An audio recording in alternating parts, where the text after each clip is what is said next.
अगर आप भी चाहते हैं कि एसएस फिल्म्स मोतिहारी के ऑडियो वीडियो सबसे पहले आप तक पहुंचे, तो इस चैनल को सब्सक्राइब करें और साथ ही बेल आइकन को दबाना ना भूलें।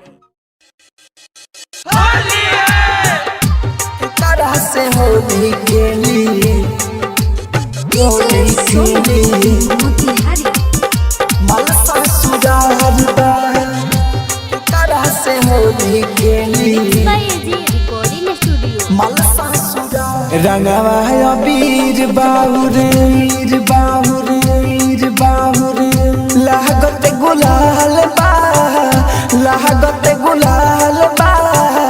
के तरह से रंग खेली मलसा सुधारदा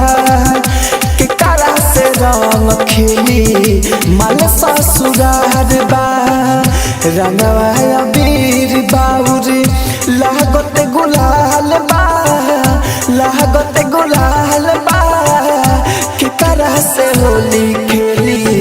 मलसा सुधारदा के तरह से होली खेली मलसा सुधारदा के तरह से होली खेली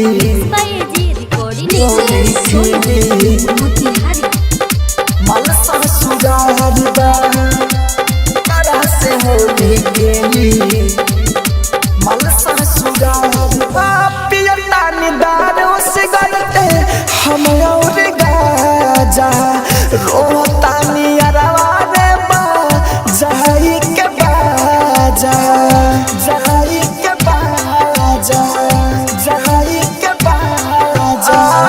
पियता निदारों से गलते हम और गाजा रोता नियरवा रे बा जाई के बाजा सब कोई खुश हमारे भइले बुरा हाल बा के तरह से होली खेली मलसा सुधारदा के तरह से होली खेली मलसा सुधारदा के तरह से होली खेली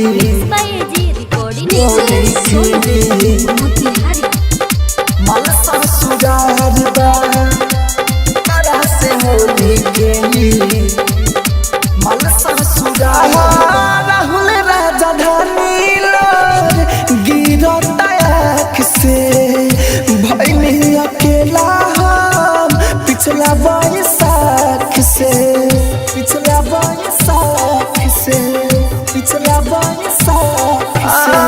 राहुल राजधानी लोर गिरता आँख से भइली अकेला हम पिछला बैसाख से देवेंद्र दिमागी मुना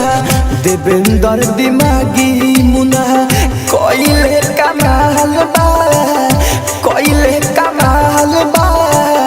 के तरह से होली खेली मलसा सुधारदा के तरह से होली खेली मलसा सुधारदा। रिकॉर्डिंग स्टूडियो रोशनपुर सपहा।